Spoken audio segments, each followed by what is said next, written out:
పూరా లోకల్. ఓటర్లకు 100 కోట్లు. జూబ్లీహిల్స్ ఎన్నికలు పార్టీలు ఖర్చు చేస్తున్న వ్యయం. గెలుపు కోసం ఖర్చుకు వెనకడని ప్రధాన పార్టీలు. పార్టీ బలహీనంగా ఉన్న ప్రాంతంలో రెట్టింపు పంపిణీ. ఇంట్లోని మహిళల చేతికి డబ్బు ఇచ్చేలా ఓ పార్టీ ఏర్పాట్లు. పట్టు చీరలతో మహిళలు టార్గెట్ చేసిన మరో పార్టీ. కొన్ని ప్రాంతాల్లో డబ్బుల కోత విధింపు. మరికొన్ని ప్రాంతాల్లో అసలు డబ్బే అందలేదంటూ అసంతృప్తి. ఏ రాష్ట్రంలో అయినా ఎన్నికల ప్రచారంలో డబ్బులు పంపిణీ అనే ప్రక్రియ ఓ భాగం. కానీ ఒక్క ఎమ్మెల్యే సీటు కోసం ఏకంగా 100 కోట్లు గుమ్మరించడం అనేది ఆలోచించాల్సిన విషయం.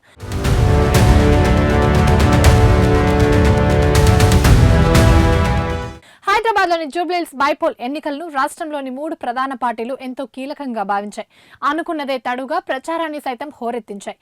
ఈ ఎన్నికను ఎంత ప్రతిష్టాత్మకంగా తీసుకున్నాయంటే ప్రచారం ముగిశాక ఓటర్లకు ఇవ్వాలనుకున్న డబ్బులు ప్రచార సమయంలోనే పనిచేశారు. అది కూడా 100 కోట్లు.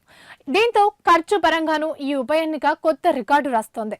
గతంలో ఎన్నడూ లేని విధంగా హైదరాబాద్ మహానగరంలో ఒక ఉప ఎన్నికకు ప్రధాన రాజకీయ పార్టీలు కేవలం ఓటర్లకు పంపిణీ చేసేందుకే 100 కోట్లు ఖర్చు చేయడం సాధారణ విషయం కాదు. 1-2 సందర్భాల్లో మినహాయిస్తే హైదరాబాద్ నగర శివార్లో ఎన్నికల కోసం ఒక్క నియోజకవర్గంలోనే 100 కోట్లు ఖర్చు చేసిన పరిస్థితి గతంలో ఎప్పుడూ రాలేదు. కోర్ ఏరియాలోని 15 నియోజకవర్గాల్లో ఎన్నికల వ్యయం మరింత తక్కువగా ఉంటుంది. ఓట్లకు నోట్ల పంపిణీ కూడా పరిమితంగా జరుగుతుంది. కానీ ఈసారి జూబ్లీహిల్స్ ఉప ఎన్నికకు ప్రధాన పార్టీల అభ్యర్థులు పెడుతున్న ఖర్చు అంచనాలకు అందడం లేదు. ప్రచారం మొదలైనప్పటి నుంచి ప్రస్తుతం జరుగుతున్న ఖర్చుకు ఏమాత్రం పొంతన లేకుండా పోయిందని ప్రధాన పార్టీల నేతలు అంటున్నారు. ఒక పార్టీ అభ్యర్థి నియోజకవర్గ పరిధిలోని మొత్తం ఓటర్లలో ఇప్పటి వరకు 70% మందికి నగదు పంచగా మరో పార్టీ అభ్యర్థి 50% మందికే పంపించినట్టు తెలుస్తోంది. పార్టీకి చెందిన స్థానిక నేతల ఆధ్వర్యంలో ఓటర్లకు డబ్బులు చేరవేస్తున్నారు. బూత్ల వారీగా ఓట్ల లెక్కలు చూసుకుని మరీ పంపిణీ చేపట్టారు. మొదట్లో ఓ పార్టీ ఓటుకు 3,000 పంపిణీ చేస్తున్నట్టు ప్రచారం జరిగిన ఓటుకు 2,500 చొప్పున ఇచ్చారు. మరో పార్టీ మాత్రం ఓటుకు 1,500 చొప్పున పంపిణీ చేస్తున్నారు. అదే సమయంలో ఓటుకు 2,500 చొప్పున పంపిణీ చేస్తున్న పార్టీ తాము బలహీనంగా ఉన్న ప్రాంతాల్లో ఏకంగా 5,000 ఇవ్వటం ఆసక్తికరంగా మారింది. అదే సమయంలో ఓటుకు 1,500 చొప్పున పంపిణీ చేస్తున్న పార్టీ తాను బలంగా ఉన్న చోట మాత్రం 1,000 మాత్రమే పంపిణీ చేయడం గమనార్హం. అయితే ఓటర్లకు పంచే నోట్ల లెక్కల విషయంలో ప్రధాన పార్టీలు అప్రమత్తంగా వ్యవహరిస్తున్నాయి. స్థానిక నేతలతో ఇతర ప్రాంతాలకు చెందిన వారిని జతచేసి తమ మనుషుల ద్వారా డబ్బులు పంపిణీ జరిగేలా చూసుకుంటున్నారు. స్థానికంగా తమకు సహకరించే వారికి రోజుకు 10,000 నుంచి 15,000 వరకు ఇవ్వడంతో పాటు మొత్తం ఎన్నిక పూర్తయ్యే నాటికి కొంత మొత్తాన్ని అదనంగా ఇస్తామని ఒప్పందాలు కూడా చేసుకున్నారు.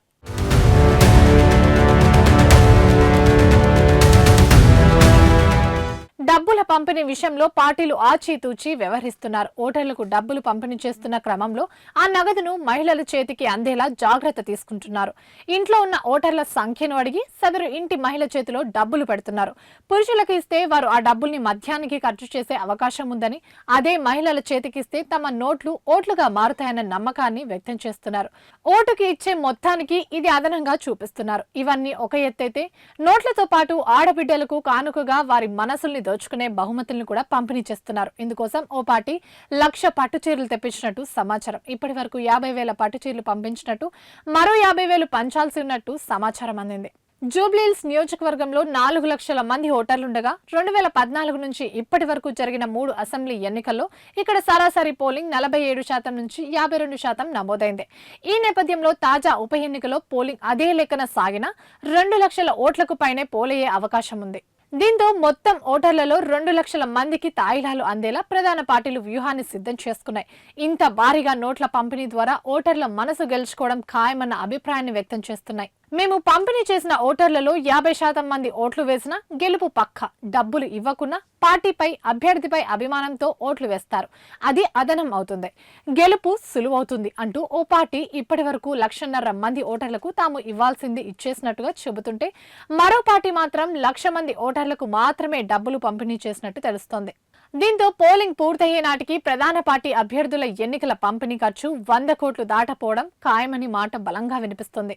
మరోవైపు ప్రధాన పార్టీలు పంచుతున్న డబ్బులు తమకు అందలేదంటూ కొంతమంది ఓటర్లు చెబుతున్నారు.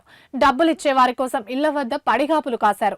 ఇళ్ల వద్దకు పార్టీ నాయకులు ఎవరైనా వస్తారేమోనని, డబ్బులు ఇస్తారేమోనని గంటల తరబడి ఎదురుచూస్తున్నారు. ఓటరు జాబితా కాగితాలు పట్టుకుని నలుగురైదుగురు కలిసి కనిపించారంటే వారి వద్దకు వెళ్లి డబ్బుల గురించే అడగడం కనిపిస్తోంది. వాస్తవానికి పలు ప్రాంతాల్లో ఒక్కో ఓటరుకు ఆయా పార్టీల అధిష్టానం ఒక ఫిగర్ను నిర్ణయించింది. ఈ మేరకు బూత్ల వారీగా నగదు కేటాయింపులు కూడా చేశారు.